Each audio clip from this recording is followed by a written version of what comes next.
दुनिया की सबसे ताकतवर इकॉनमी अब खुद को संभाल नहीं पा रही। जी हां दोस्तों, ये कोई अफवाह नहीं, ये अमेरिका है और आज इसकी आर्थिक नींव हिल चुकी है। ट्रेजरी सेक्रेटरी कैमरे के सामने आकर सफाई दे रहे हैं। बॉन्ड मार्केट खस्ता हालत में है। गोल्ड की कीमतें रॉकेट की तरह उड़ रही है और डॉलर अब पहले जैसा भरोसेमंद नहीं रहा।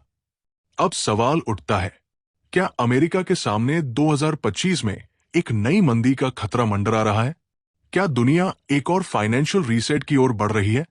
बात सिर्फ मंदी की नहीं है, ये उस सिस्टम की बात है जिस पर हमारी पूरी दुनिया टिकी हुई थी।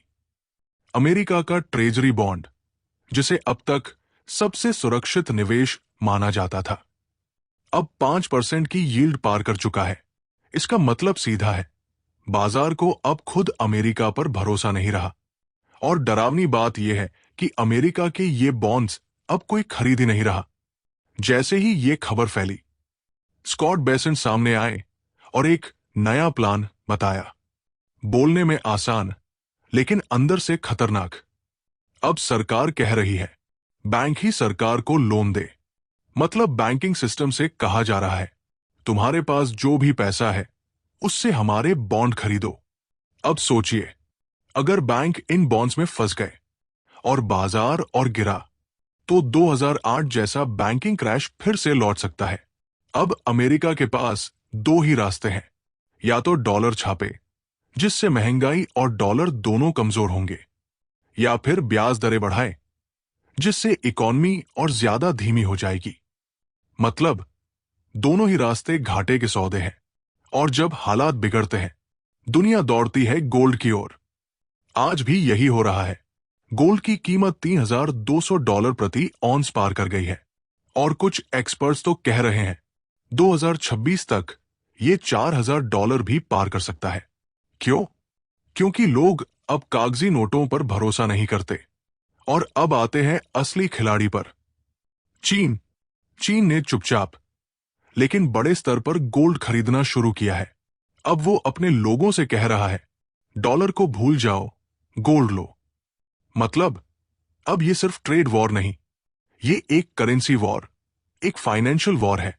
अमेरिका खर्च चलाने के लिए बॉन्ड बेचता था, लेकिन अब चीन और जापान जैसे पुराने ग्राहक भी पीछे हट गए हैं। अब अमेरिका अपने ही बैंकों को मजबूर कर रहा है कि वे सरकार को कर्ज दें। लेकिन ये खतरनाक खेल अगर थोड़ा भी बिगड़ा, तो बैंकिंग सिस्टम फिर से हिल जाएगा, जैसे सिलिकॉन वैली बैंक के साथ हुआ था। और अब अमुंदी, यूरोप की सबसे बड़ी एसेट कंपनी, कहती है, अगर हालात नहीं सुधरे तो फेडरल रिजर्व फिर से डॉलर छापेगा। यानी एक और क्वांटिटेटिव ईजिंग, एक और बढ़ती महंगाई, एक और कमजोर डॉलर। तो दोस्तों, अब सवाल यह नहीं है कि मंदी आएगी या नहीं। सवाल यह है, आप इसके लिए कितने तैयार हैं? क्योंकि इस बार लड़ाई सिर्फ अमेरिका की नहीं, ये लड़ाई है एक नई वर्ल्ड इकॉनमी की तस्वीर की। क्या डॉलर हारेगा? क्या गोल्ड नया राजा बनेगा?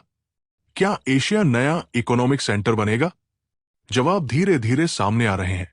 अगर आप चाहते हैं कि हम आपको आगे भी ऐसे ही गहरे विश्लेषण दें, तो इस वीडियो को लाइक करें, सब्सक्राइब करें और कमेंट करके बताएं, क्या आप इस नई इकोनॉमिक जंग के लिए तैयार हैं? मिलते हैं अगली वीडियो में।